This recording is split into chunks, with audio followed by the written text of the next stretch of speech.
Hey everybody, how's it going? Welcome to the No DQ live recap of WWE NXT for May the 4th, 2021.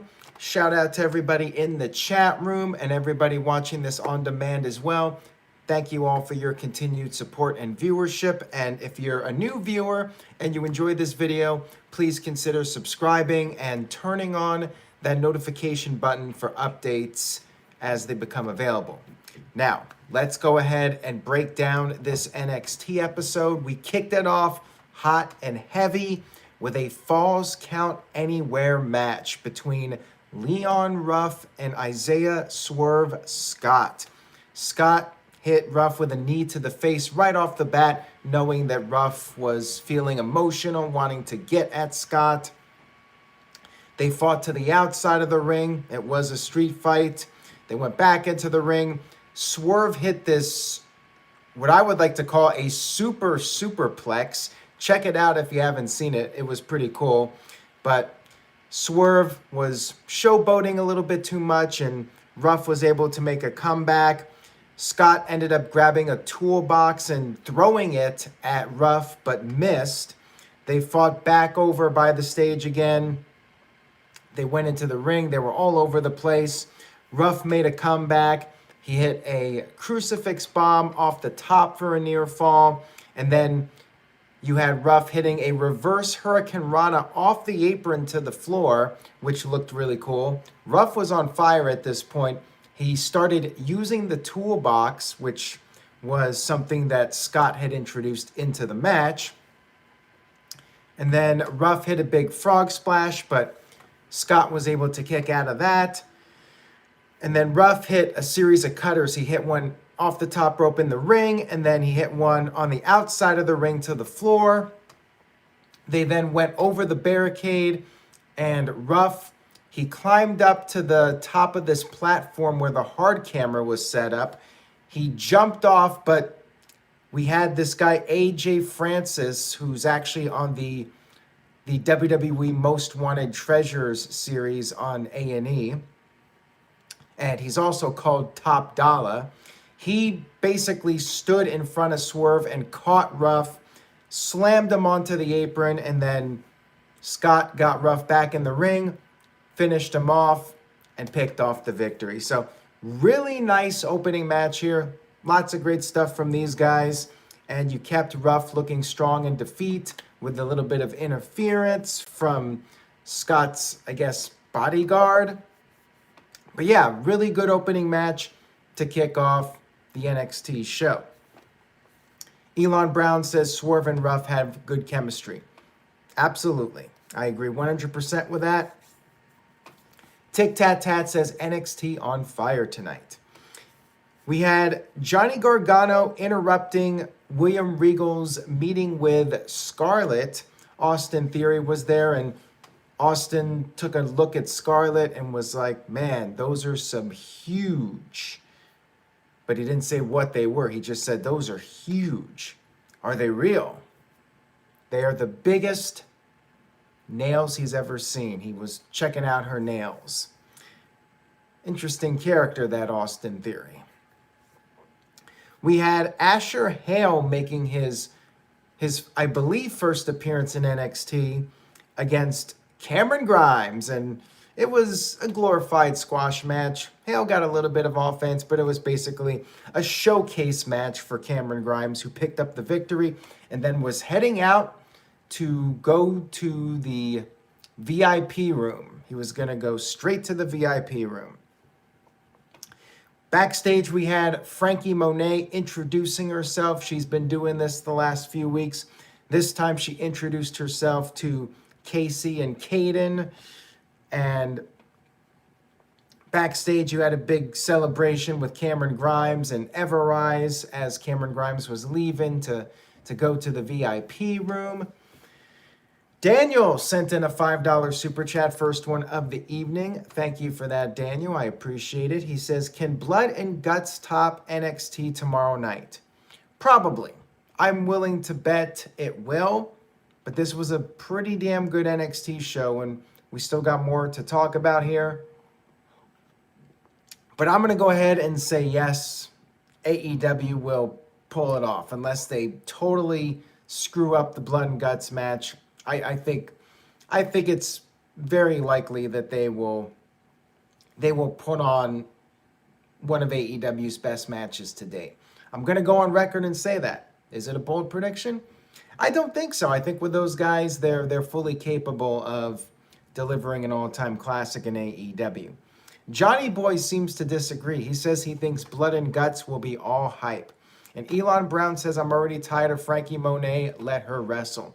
I agree. They need to get her in the ring and start having her pick up some wins. I like the idea of introducing her, but again, I'm not a fan when it goes beyond like a month or two. Like at some point you gotta start doing something with that person.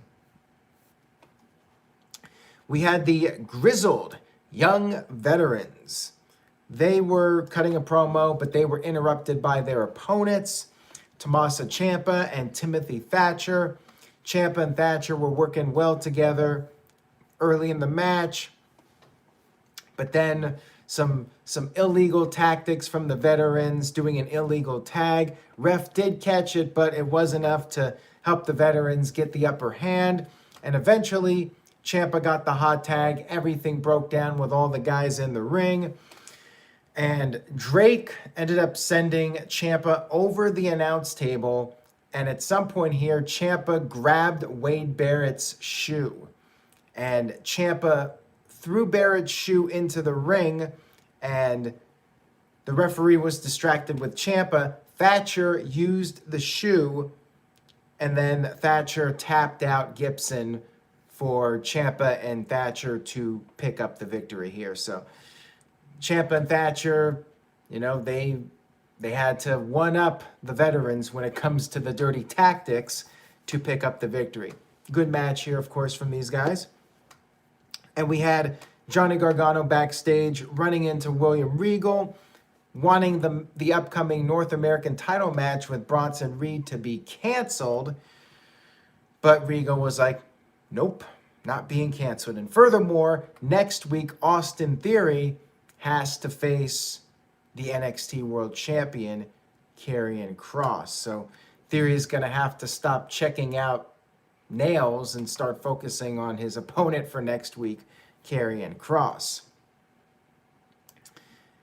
We had a video package hyping up Saray and Zeta Ramir, and that was later on in the show. We had Karrion Kross come to the ring for a promo, basically saying he was going to dive bomb Austin Theory on his head.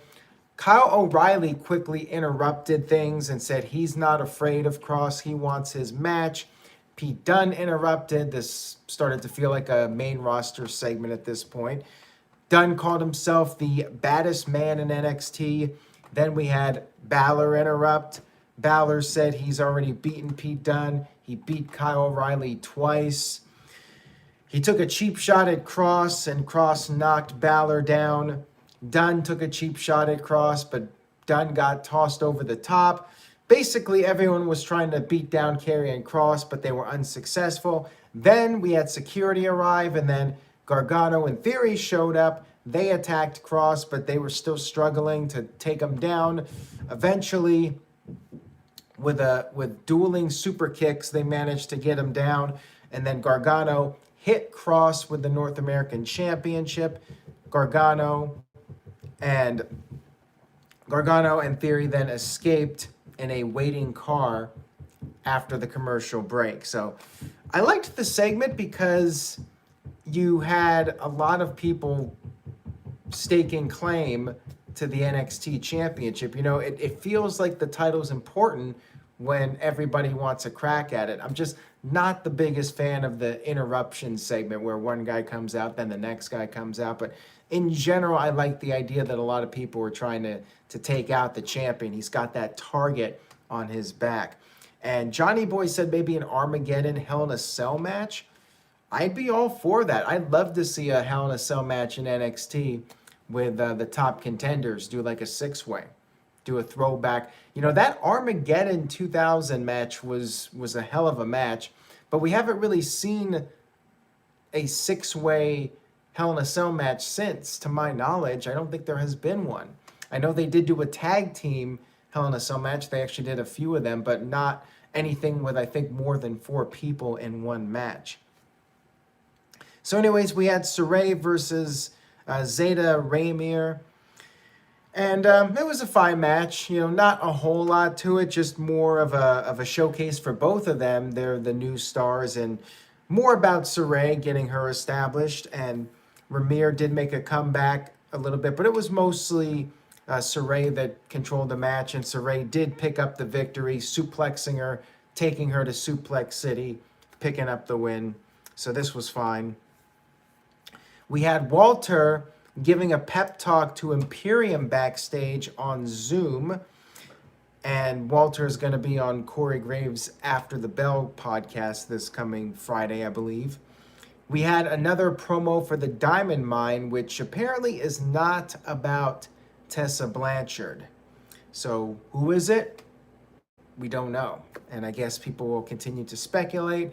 Is it going to be something like Raw Underground, or is this actually going to be several people? Could this be the young guy, Parker, that kind of resembles Brock Lesnar? I'm curious to see what it's all about. Hopefully they deliver, because this is 2 weeks now, and people are starting to really get hyped up about it, and hopefully there's a good reveal when it's all said and done. We had Jake Atlas versus LA Knight. And another showcase match. Not a whole lot to say about it. LA Knight cut a pre-match promo. Pretty easy win for him over Jake Atlas. Backstage, we had Candice LeRae and Indy Hartwell preparing for their tag team titles main event match. They were going to be challenging Shotzi Blackheart and Ember Moon for the titles, but Candice wanted to make sure Indy was focused.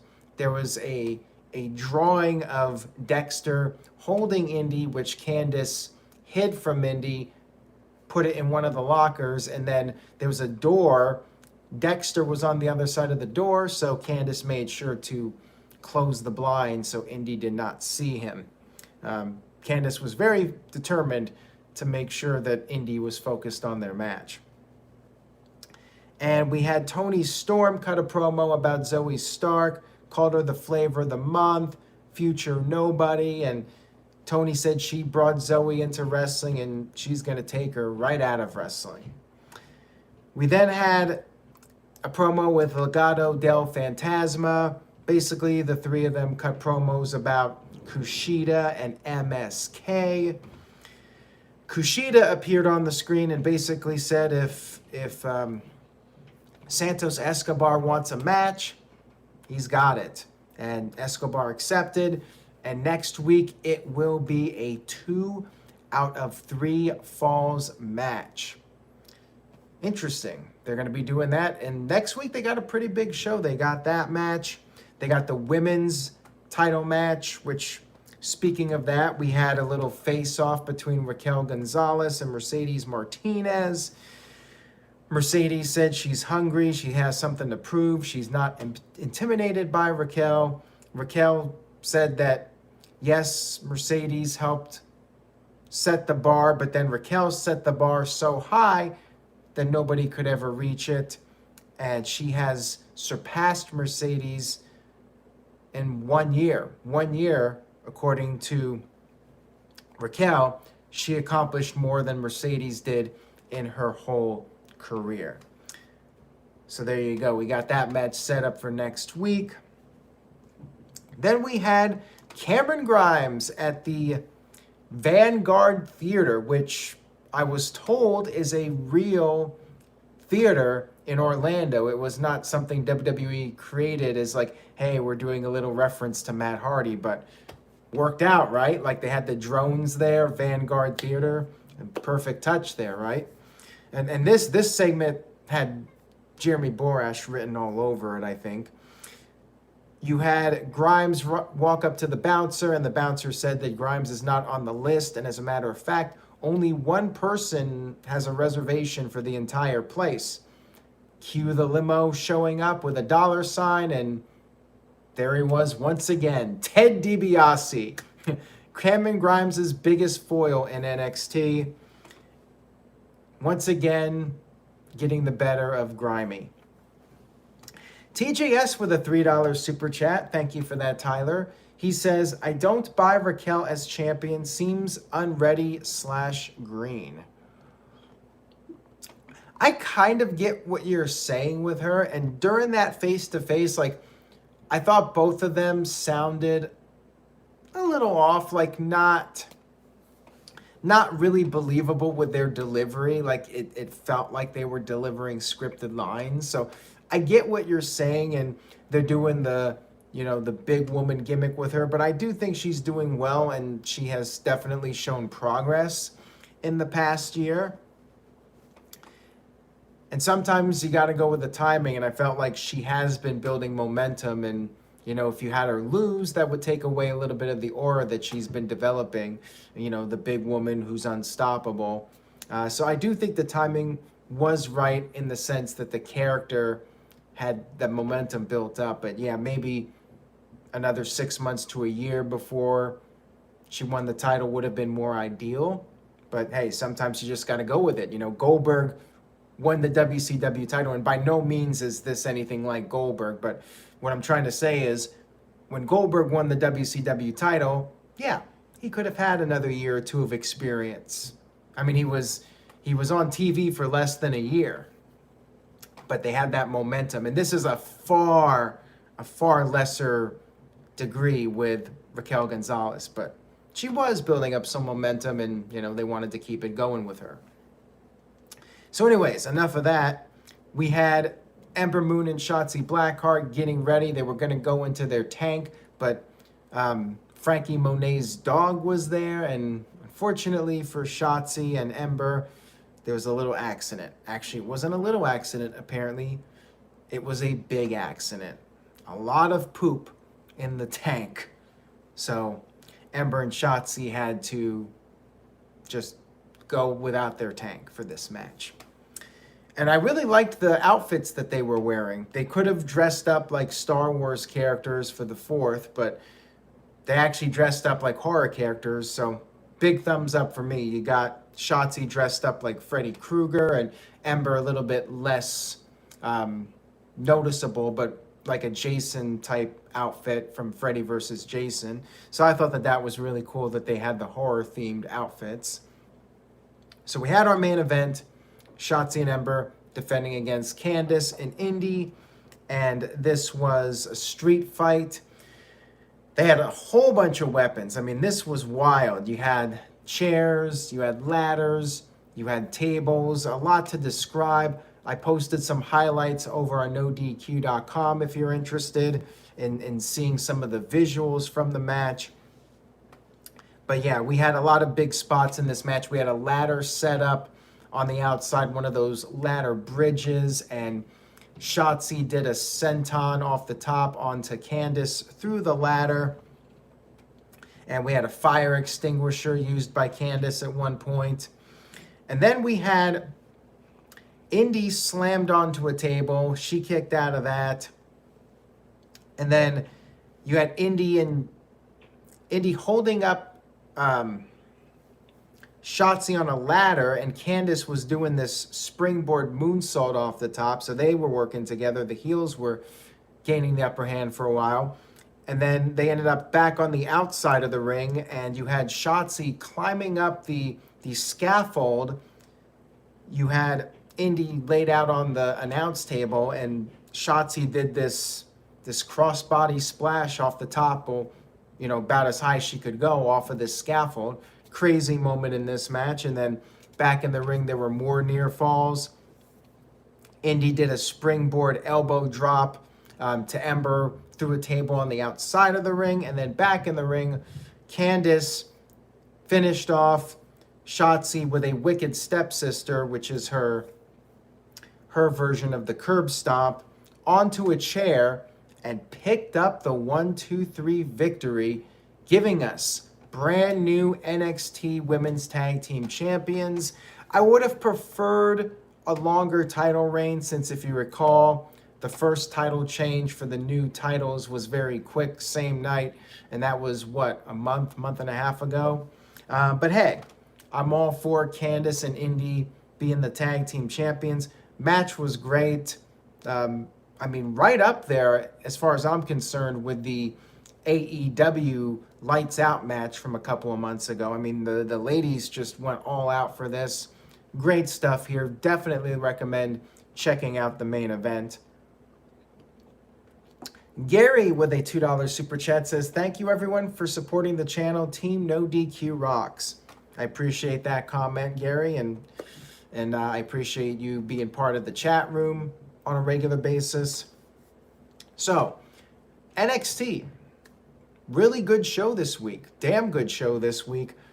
Candice's first title in WWE, I believe so. Don't quote me on that, but I think that's her first championship. She never won the NXT Women's Championship. Johnny Boy with a $9.99 super chat. Thank you for that, Johnny Boy. Much appreciated. Says, Candice needs to be 2 belts Candice. I'm all for that. I'm all for Candice being on the main roster and being a top star, but we'll see if that ever happens. So I'm going to give this show a B+. Really good NXT this week. Main event opening match, definitely worth checking out.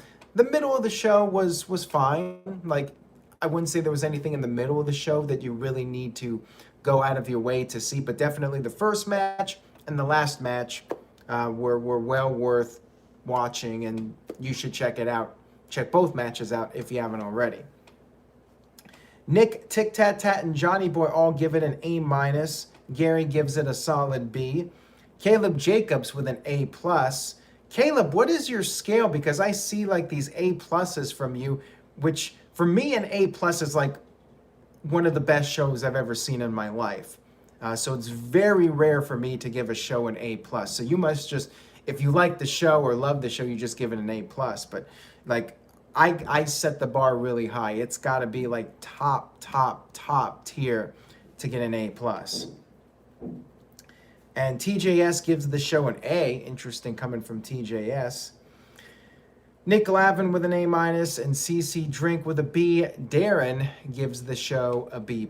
So again, thank you guys so much for tuning in for this recap. And again, if you enjoyed the video, make sure to give it a like and subscribe.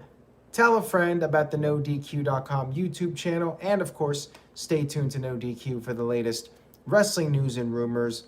Take care, everybody, and I will see you all for the next video, the Blood and Guts AEW Dynamite recap. Take care, and I'll see you.